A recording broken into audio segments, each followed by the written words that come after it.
Good morning and welcome. It's my pleasure to introduce Dr. Tascha Spears, who is the Pinal County Public Health Services District Director. And my name is Varela. I'm the CEO for Pinal Hispanic Council. At this point in time, we have a series of questions that we like to address regarding Latinos and the COVID-19 here in Pinal County. So we have a series of questions, and I would like to start with the first one. Please explain COVID-19 and how it is spread, Dr. Spears. Sure. Thank you, Mr. Varela. It's such a privilege to be here and to share information with the community. And I really would also, before I answer the question, just like to indicate Public Health is here to answer questions for anyone who calls. So with regard to COVID-19, it's spread by a virus, and that virus is coronavirus. It causes an illness called COVID-19, and it's spread through tiny little droplets that you sneeze, and they come out of your nose, or if you talk or somebody sings loudly, the droplets come out. Some of the big droplets fall to the ground, and some linger in the air, so they're little tiny ones in the air. They can stay in the air up to a couple hours even. If you end up touching something with those droplets and touching your face, your eyes, you can get the illness. Or if you breathe that in, you can get the illness too. Great. That's great. And, you know, they talk about why is staying home, wearing masks, and washing our hands so important? Mm-hmm. And that actually is because of the way that the illness is spread. So if you think about it and you don't have a mask on, you can more easily breathe in the droplets that cause the disease. If you don't wash your hands when you've touched something and then you touch your face or your eyes, you can get the illness that way. So it's so important to stay at least 6 feet apart from people that you don't know very well, or when you're in a gathering, to stay at least 6 feet apart from people so that you don't as easily breathe in those droplets. If you have a mask, if somebody's sick and they don't even know it, that protects those droplets from going out into the air, and the mask also protects you from getting those droplets. When you share households, many of us have one bathroom. We try to make sure we clean as much as we can, even things like the doorknobs, because if somebody touched a doorknob, they may have left some of the droplets on that doorknob. So if you wipe those off, it's going to help prevent the disease. And Dr. Spears, there's a lot of conversation in regards to go to the supermarket and someone might not be wearing their mask, and you know, you kind of feel there's a threat there and stuff. How have you been able to handle that going into a supermarket? Yes, it is very stressful. People worry. I see people standing outside the door wondering if they should go in. We have to continue to live our lives. We all need food. We need to look after our neighbors too and get them food sometimes. So the important thing is to follow the recommendations you yourself. Make sure you wear a mask, and then be aware of what's around you. So make sure you stay 6 feet away from somebody. You see a lot of people maybe in a certain aisle. Wait. Go into the different aisle, or wait till they come out of that aisle. Many of the supermarkets have arrows on the ground now, yes, so people are going one direction. So just be very aware. As I said, we do have to continue and live our lives, so just wear the mask. Make sure you're 6 feet apart from people. When you go home from the store, wash your hands right away. After you unpack your groceries, wash your hands again. And those are things you can do to help yourself. And one of the things on the personal level, I know we had an opportunity to talk very briefly about our grandmas and our experiences and so forth. And as you know, in the Latino community, the nanas, the grandmas are so important. And one of the questions that came up, and I had a chance to reflect upon it, is, what would we tell our grandma if our nana, our grandma, because somebody in the family might get COVID, and they may want to be able to go to the home because they've always done that and been the caretaker of the family. And I'm thinking to myself, well, what do we tell our grandma and, our nana? And so I thought, part of it was, to let them know that, we understand that's always been a part of them. They want to go in and take care of the family. And then I thought, but it's our opportunity to tell our grandma that it's our responsibility now to take care of them by telling them that they can't come. That maybe she can send soups, or maybe we can make sure that Nana's on the phone and they can hear the voices of the families. Maybe just to be doing some planning around what would happen if it happened in our family and our grandma is involved. Because a lot of it also talks about the different values and cultural norms and beliefs. And so I know we had an opportunity to talk about grandmas. What do you feel as well in terms of your grandma? Yes. And that is so important. We love our family members, and our traditions so many times are to be together and to look after each other. To bring each other food, to hold each other and give each other a hug when we need to. And it's so important now to say, because we love you, this is so important that we don't want you to get sick. And these are the ways that we can help each other in our family to not get sick. So, we are going to not get together with a big, huge gathering in a very small space. We're going to try to stay apart from each other, 6 feet, those kinds of things. We're going to remind each other to wash your hands when you come in the door. And if I could just remind people, when you wash your hands, it's just important just to wash them with water and normal soap. You don't need anything fancy. It's the soap and the oil and fat in the soap that gets the virus off the hands. So just wash your hands with soap and water and dry them. And it doesn't have to be anything fancy, but remind each other to do that. When Nana wants to come over if somebody's sick, that's the important part where we say, we love you, we know you want to do this, and it is our turn to take care of you. And this is the way we're going to do it, because we don't want you to get sick. I know the health department has taken the initiative on the testing and so forth. And so if you have an individual, for example, who doesn't have insurance or may be concerned about residency, how are you handling that? Well, in Pinal County, on the public health website, there are many different places you can go for a COVID test. The two places for certain that the county set up are a place in Casa Grande and a place in Florence called Paradigm Labs. And we know that those two places for sure, will never ask you for insurance. They won't ask you for any kind of formal identification. They're just going to need a way to contact you to be able to let you know what your test results are. Then they're also going to show you, if you do have the ability to check on a computer or something, how you can do that. They're going to, if you have a phone, they're going to call you as well to tell you the results are ready. So we know those two places, Paradigm Labs in Casa Grande and Florence, will never ask for those things. There are other places on the website that do test, and some of them may ask for those because they're independent or private testing. But it's so important, if you do feel sick, that you go for a test.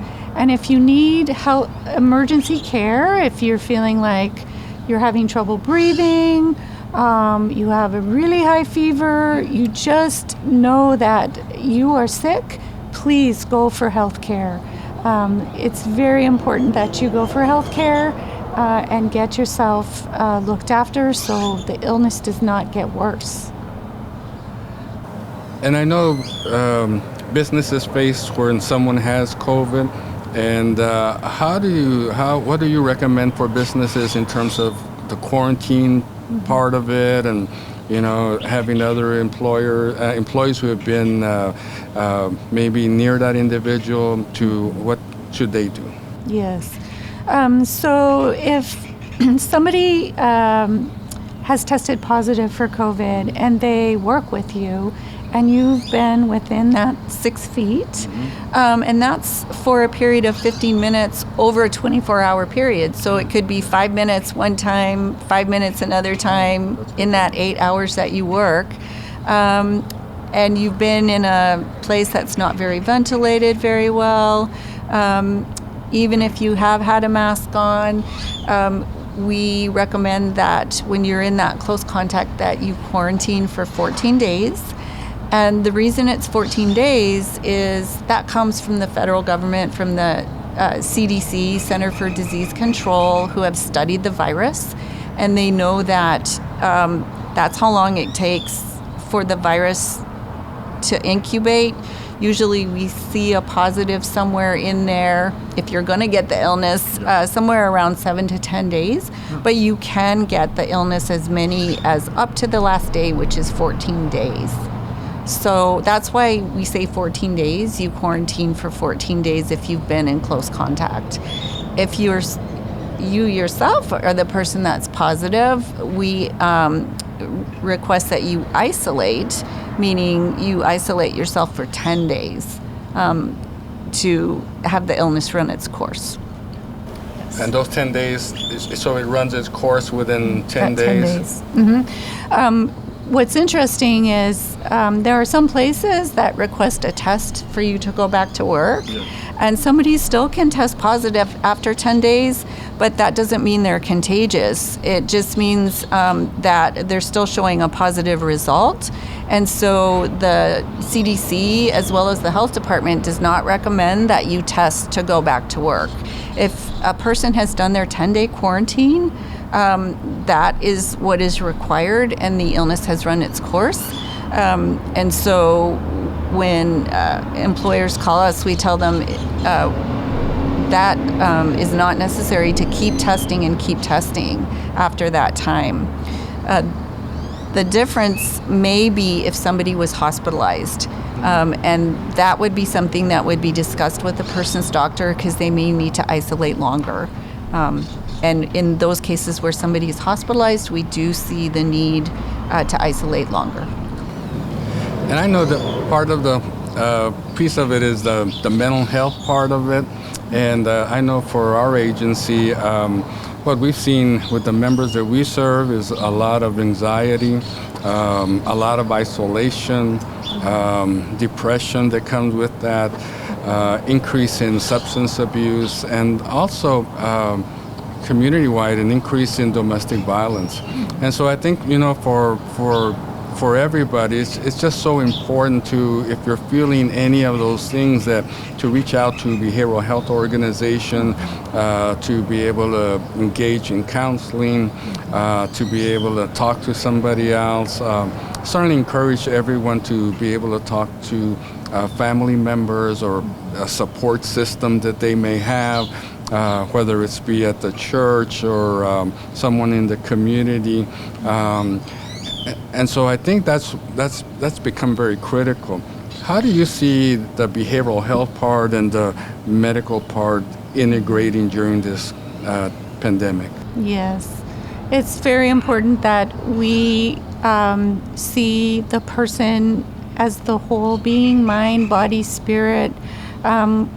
It's really not helpful to just separate out just the physical illness, disease part.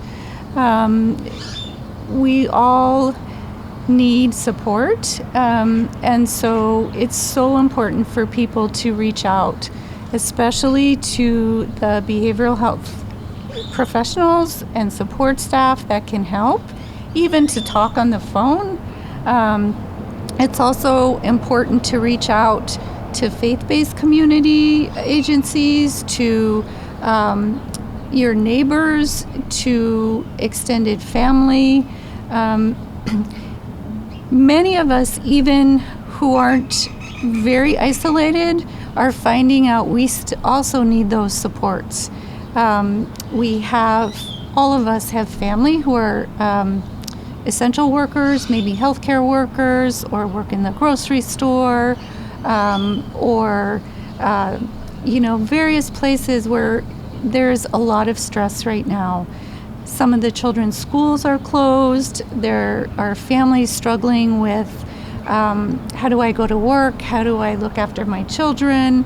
How do I look after Nana? Because I'm so concerned about her. And I don't want to forget the grandpas either. So yes. But anyway, we have found that every single one of us now has needed to reach out to somebody, and whether that's to call behavioral health just to talk, or to reach out and say, I'm just having the worst day. I feel alone. I'm usually a really strong person. I want everybody out there to know that in this time that none of us have ever been through in our history, in our lives, that we all recognize how important it is to be able to get emotional support. And please reach out to behavioral health and to each other to help each other do that. There are several agencies that are here in Pinal County that would be very helpful. Pinal Hispanic Council, Intermountain, Corazon, Helping Associates Against Abuse, and Horizon Health and Wellness.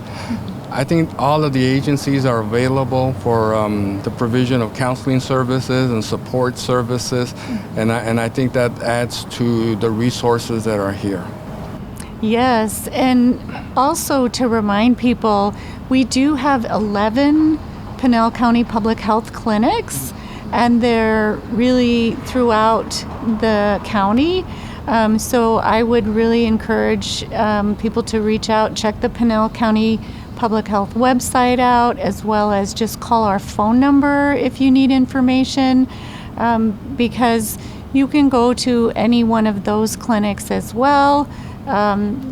No questions asked for public health services, things like immunizations. We haven't got the COVID-19 yet, but for children's immunizations, if people would still like to get the flu shot, and as well for other kinds of public health services.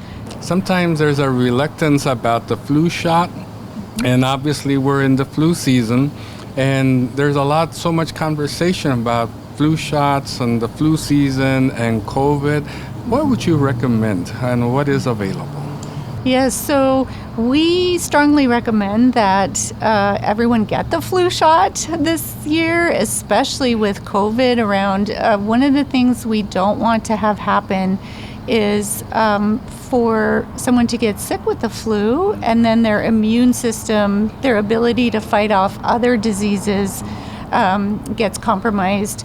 And so we want to encourage people to get the flu shot so that they are protected against the flu. And that way try to keep themselves healthy from that illness, as well.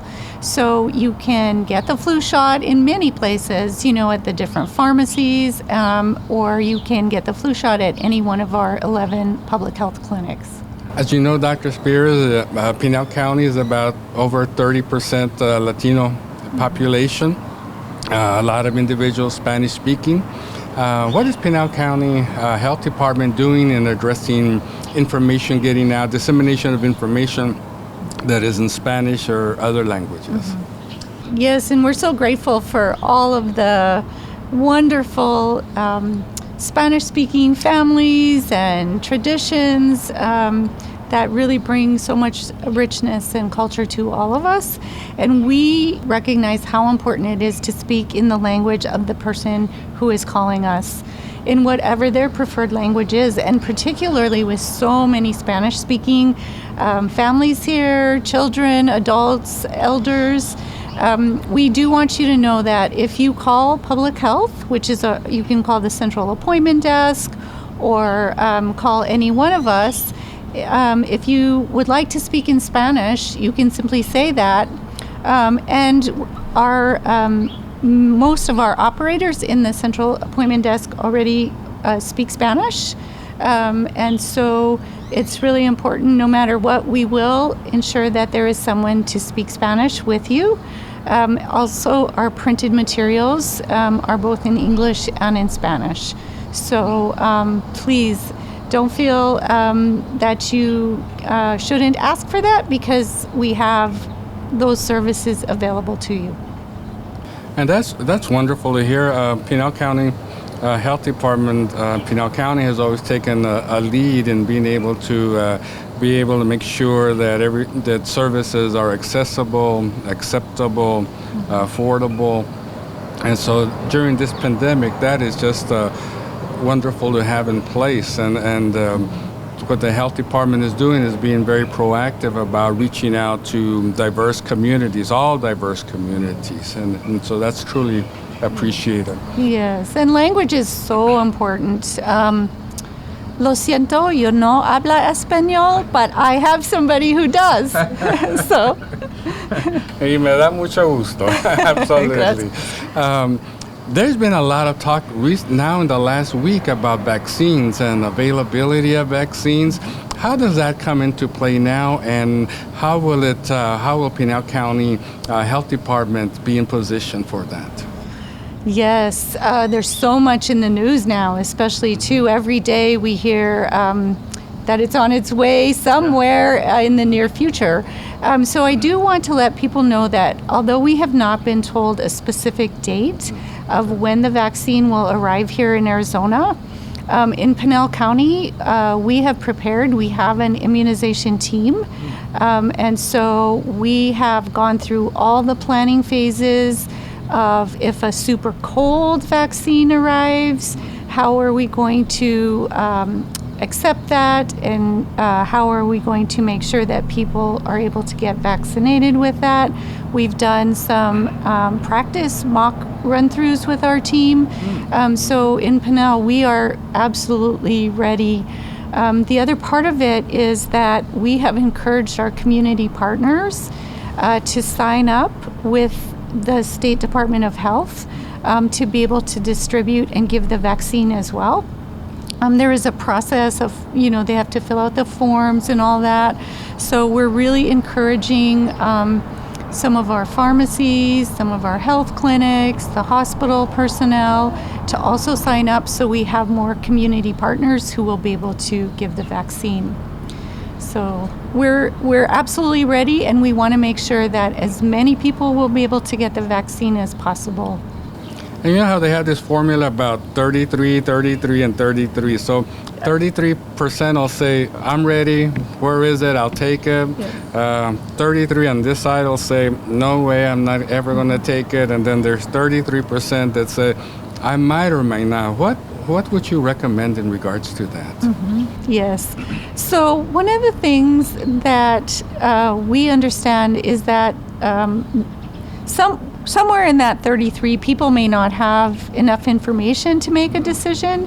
And so we are making sure that when all of the information comes out, that we're going to make sure that everybody in the public has it. What kind of vaccine it is, how it's administered, meaning if you get 1 dose or 2 doses, what kinds of things you can expect if you get the vaccine. And we also know and respect that that decision is a private decision. We will encourage those who want to get the vaccine to make sure they understand all the information, that they get the vaccine if they would like it. And for those that maybe need more information to make a decision, we're going to make sure that they have it. as we are taping this, we're 1 week away from Thanksgiving. And so much has changed over the last months. There's people say there's a new normal, and it certainly is in the way businesses conduct their business, the way we do shopping. So much has changed. How do you look at the new normal and what can we do? My thought is that it's going to be hard for families to come together. I know some states are looking at not having the family come together at all. Some of them are looking at maybe limited to 10 individuals. There's so many families that have so many traditions around Thanksgiving, around Christmas.